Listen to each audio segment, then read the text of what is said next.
কেমন আছেন? আপনাকে একটা কথা বলতে চাই।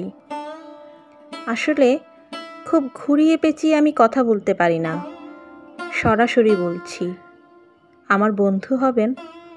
খুব ভালো বন্ধু। তুই আমাকে বন্ধু বানাতে চাস? পারবি তো এই পাগলটার পাগলামি সহ্য করতে? এই পাগলটাকে কন্ট্রোল করা কিন্তু সহজ না। পারবি? পারবি সবকিছু সহ্য করে আমার সাথে থাকতে? ওহো সরি, আপনাকে তুই করে বলে ফেললাম। কেন যেন আপনার কণ্ঠস্বরটা আমাকে কিছু মুহূর্তের জন্য পাগল করে দিল। জানি না কেন যেন আপনাকে খুব আপন মনে হয়।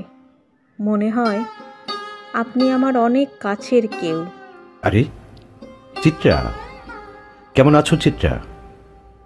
কি ব্যাপার, দুদিন হলো কোনো খোঁজ নেই। তুমি জানো না, তোমার সাথে কথা না বললে আমার ভালো লাগে না। অনিবেন্দ্র, কেমন আছো তুমি? চিত্রা,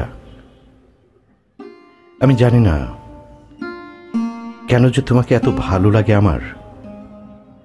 আমি ভালোবাসি তোমাকে চিত্রা, আমি ভালোবাসি তোমাকে। না না, কি করে সম্ভব? কেন সম্ভব নয়? প্লিজ চিত্রা, তুমি না করো না।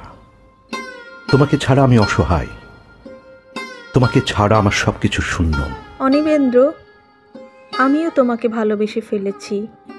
চিত্রা, তোমাকে না বলেছি অযথা কোনো ছেলের সাথে কথা বলবা না?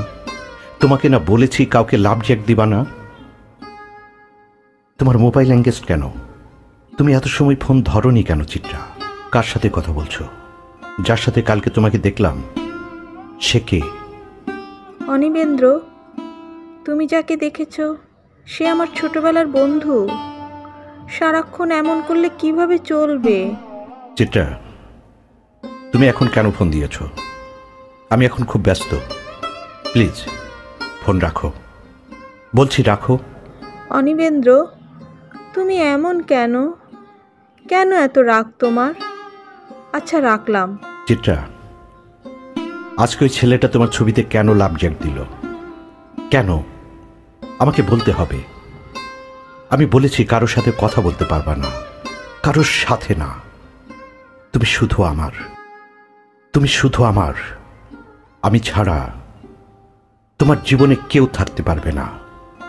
তুমি তো কোনো কথাই শোনো না। আসলে এভাবে সম্পর্ক হয় না। আমি তোমার সাথে নেই। আচ্ছা অনিবেন্দ্র, তুমি চলে যাও। এভাবে আমি তোমার সাথে থাকতে পারবো না। এভাবে অবিশ্বাস আর সন্দেহ নিয়ে সম্পর্ক টিকে থাকে না। জীবনে পারফেক্ট মানুষ থেকে মানসিক শান্তি দেবে এমন মানুষ আমার বেশি প্রয়োজন। ভালো থেকো অনিবেন্দ্র, ভালো থেকো।